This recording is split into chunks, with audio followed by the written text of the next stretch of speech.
Situ. Saudara Bareskrim Polri menghentikan penyelidikan laporan dugaan ijazah palsu Jokowi yang dilayangkan tim pembela ulama dan aktivis karena tak menemukan tindak pidana, sekaligus memastikan bahwa ijazah S1 milik Jokowi asli dan sah setelah dilakukan pemeriksaan dokumen dan saksi-saksi terkait. Kita akan bahas bersama pakar hukum Jamin Ginting yang sudah bergabung bersama kami di Kompas Malam. Selamat malam Bang Jamin, terima kasih atas waktunya. Selamat malam Mbak, terima kasih. Ya, Bang Jamin, ini kan Bareskrim sudah menyatakan penyelidikan kasus tudingan ijazah palsu Jokowi ini dihentikan karena memang ijazahnya asli dan sah.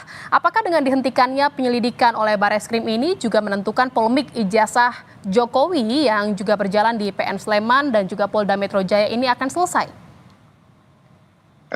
Saya akan menyampaikan beberapa hal. Yang pertama, ini adalah proses penyelidikan. Ya, apa yang dicari dalam penyelidikan adalah untuk mencari apakah ada peristiwa pidana atau tidak. Nah, kalau tidak ditemukan ada peristiwa pidana, maka dihentikan. Nah, tadi kalau itu masuk lab 4 terkait dengan ini, maka sebenarnya permohonan untuk lab 4 itu pengujian alat bukti yang masuk ranah penyidikan, upaya paksa. Jadi menurut saya sangat prematur ya, sangat cepat untuk bisa menyatakan ini diberhentikan karena sudah ada lab 4. Perlu saya sampaikan di sini dalam pidana non identik ya, non identik itu atau identik. Kalau non identik berarti kan tidak sama. Belum tentu non identik itu asli atau yang identik itu sama. Jadi dalam pidana itu lab 4 itu kalau dibilang ijazahnya asli, belum tentu itu benar-benar asli karena identik begitu Nah, atau non ini identik. sama pernyataan yang disampaikan oleh Roy Suryo tadi kita dengar bersama bahwa identik belum tentu otentik. Ini sebenarnya apa lagi yang harus dikejar untuk bisa memastikan bahwa ijazah Jokowi ini asli?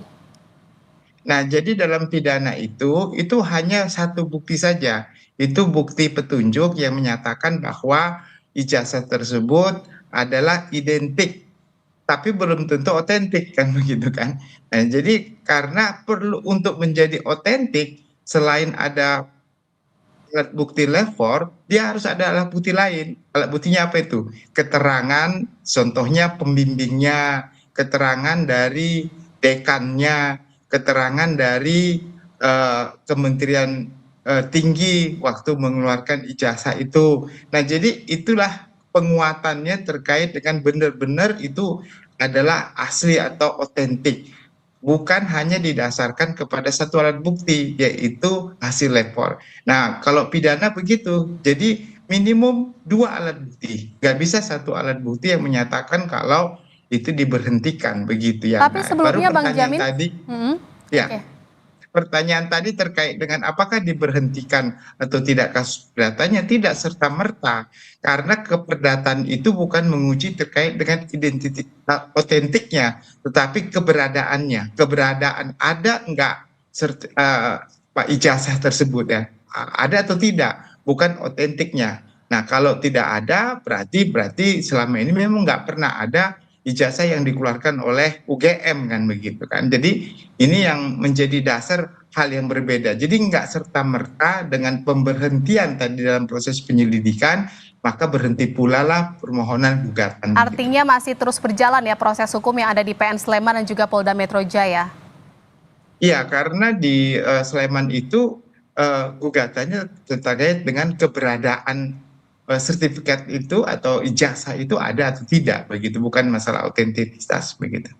Bang Jamin, ini kan Roy Suryo juga mengatakan bahwa hasil dari uji laboratorium Bareskrim ini kan bukan akhir pembuktian dan harus ditentukan di persidangan.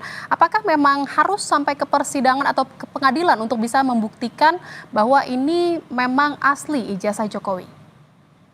Kalau dalam proses pidana, acaranya itu adalah kalau nanti ada unsur pidananya, ada peristiwa pidana ya berdasarkan suatu bukti yang mula-mula tadi ya, maka ditingkatkan menjadi penyidikan. Dalam proses penyidikan itulah maka saya katakan tadi ada upaya hukum lain, yaitu terkait dengan apa? Adanya lab 4, adanya keterangan ahli, adanya saksi-saksi. Nah, dari keterangan saksi, ahli, dan juga bukti lab 4 tadi, ternyata tidak cukup bukti untuk bisa menyatakan ini sebagai suatu perbuatan pidana yang bisa dituntut di pengadilan. Sehingga bisa dikeluarkan surat perintah pemberhentian penyidikan.